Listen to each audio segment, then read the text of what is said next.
welcome back to a brand new video. So today I'll be talking about tech companies investing billions of dollars in India. By the way, all monetary values mentioned in the video will be in US dollars, unless otherwise noted. So really quick, before the video starts, over 99% of the people who watch my videos are not subscribed, so if you're part of that 99%, please consider subscribing. It's completely free, and when you do subscribe, make sure you click on the bell icon next to the subscribe button. Anyway, let's get started.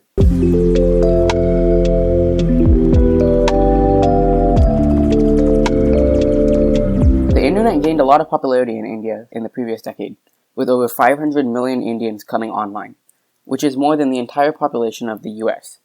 India has a population of 1.35 billion, but today only 700 million of them are online, leaving a remaining 600 million people.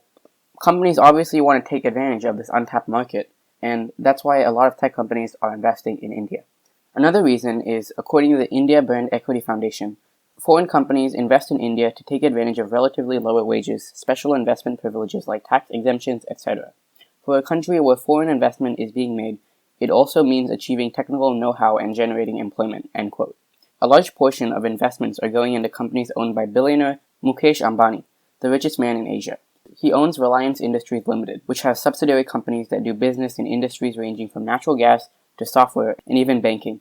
The success of Reliance, along with the huge untapped market in India, provide a huge opportunity for investors.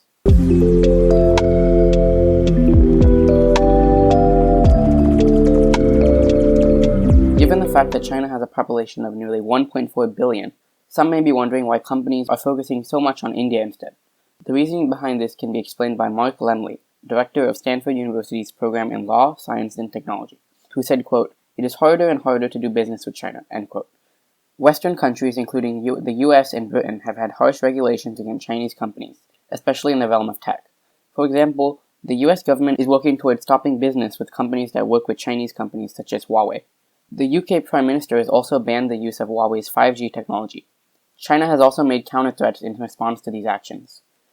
In addition, popular websites in the US, such as Google and Facebook, have been banned in China for many years as well, due to their extensive censorship efforts. And as mentioned in my previous news video, the US government is looking at a potential ban on TikTok, a video sharing app, due to national security concerns. Considering the recent conflicts that India and China have faced regarding politics, military, and technology, it makes even more sense why US companies want to get involved with India instead of China.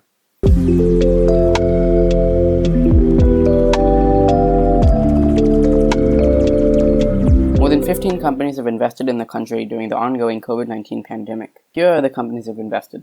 Walmart with a $1.2 billion investment in e-commerce company Flipkart. Qualcomm invested $67 million into Jio, the digital services subsidiary of Reliance. Thomson, WeWork Global, Hitachi, Kia, and Saudi Arabia Public Investment Fund also invested $142 million, $100 million, $15 million, $54 million, and $1.6 billion respectively.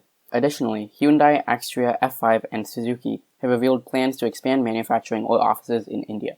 Samsung has also committed to manufacturing their smartwatches in India. And Microsoft has revealed plans to build a new 4,000-employee campus near New Delhi.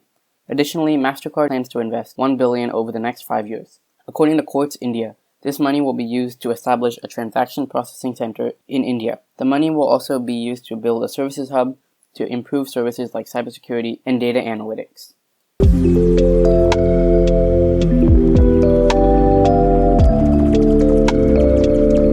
In January of 2020, Amazon CEO Jeff Bezos traveled to India. On his trip, he described plans to invest in India. According to BBC, his firm will invest $1 billion in digitizing small and medium businesses, allowing them to sell and operate online. Bezos also shared his belief that this 21st century was, quote, going to be the Indian century. Also, according to the BBC, he also said that the online retail giant expects to export $10 billion worth of India-made goods by 2025, and that Amazon has already committed to $5.5 billion of investment in the country. One of the reasons behind Amazon's decision to invest in India could be to compete against Walmart-owned Flipkart.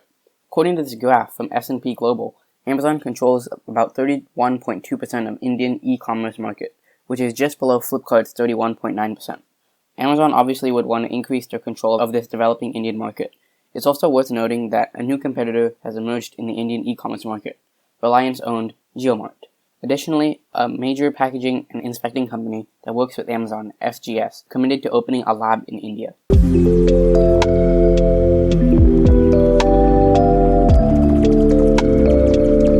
Last week, Google announced plans to invest $10 billion in India over the next 5 to 7 years. In the official announcement blog post, Sundar Pichai, CEO of Google and Alphabet, said, quote, "Today, people in India no longer have to wait for technology to come to you.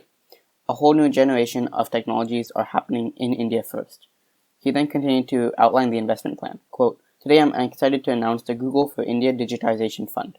Through this effort, we will invest 75,000 crore or approximately $10 billion into India over the next 5 to 7 years. We'll do this through a mix of equity investments, partnerships, and operational infrastructure and ecosystem investments.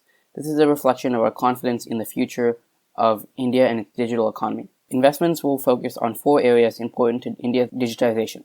First, enabling affordable access and information for every Indian in their own language, whether it's Hindi, Tamil, Punjabi, or any other.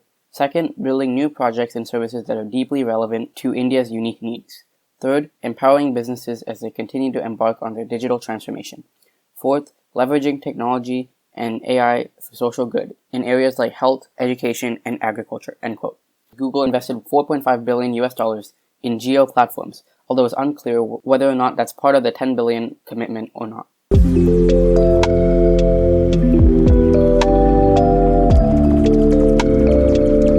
In late April, Facebook announced plans to invest $5.7 billion in Geoplatforms. Technically, Facebook itself is not investing. Instead, Jadoo Holdings, LLC, wholly owned subsidiary of Facebook, is acquiring a 9.99% stake in Reliance's Geoplatforms. In a post from Facebook CEO Mark Zuckerberg, he says, quote, "Facebook is teaming up with Geoplatforms. We're making a financial investment, and more than that, we're committed to working together on some major projects that will open up commerce opportunities for people across India." End quote. He then continues to mention how many Indians use Facebook products and Geo is helping to bring more Indians online. He also mentions the huge number of Indian small businesses and describes how the partnership is going to help those businesses, saying, quote, "With communities around the world in lockdown, many of these entrepreneurs need digital tools they can rely on to find and communicate with customers and grow their businesses. This is something we can help with, and that's why we're partnering with Geo to help people and businesses in India create new opportunities." End quote. On the other end of the deal, Mukesh Ambani said in a video message that, quote, "At the core of our partnership is the commitment that Mark Zuckerberg and I share for the all-around digital transformation of India and for serving all Indians. Together, our two companies will accelerate India's digital economy to empower you, enable you, and enrich you." End quote. Despite these promises, the deal was met with some criticism and was reviewed by the Competition Commission of India over concerns about potential misuse of user data. Ultimately, the deal was approved, however.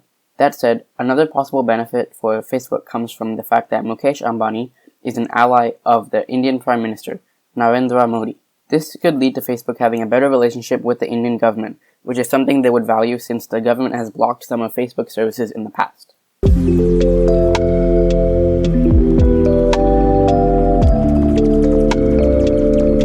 Foxconn, a supplier for Apple, announced that they would invest $1 billion into expanding a factory in South India. In addition, Pegatron, another big manufacturer for Apple, is said to be in talks with Indian states and local governments to build factories. As reported by Reuters, both of these events are fueled by Apple's desire to move manufacturing away from China due to the conflicts and potential trade war between China and the US. Apple probably wants to stop manufacturing in China as soon as possible so that if some sort of trade war were to emerge, they would still be able to manufacture and sell their products.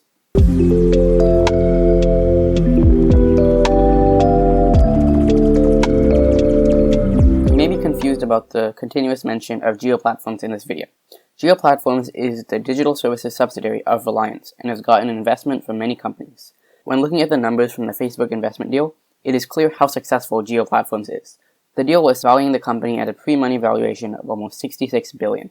Geoplatforms have many subsidiary companies, including Geo, which focuses on telecommunications, GeoMoney, and GeoMart. Geo in particular has had great success since its launch in 2016 due to its cheap phone plans, and today controls a large portion of the Indian telecom market. Geo is just one subsidiary of Geoplatforms, and Geoplatforms is a subsidiary of Reliance, which is owned by Mukesh Ambani.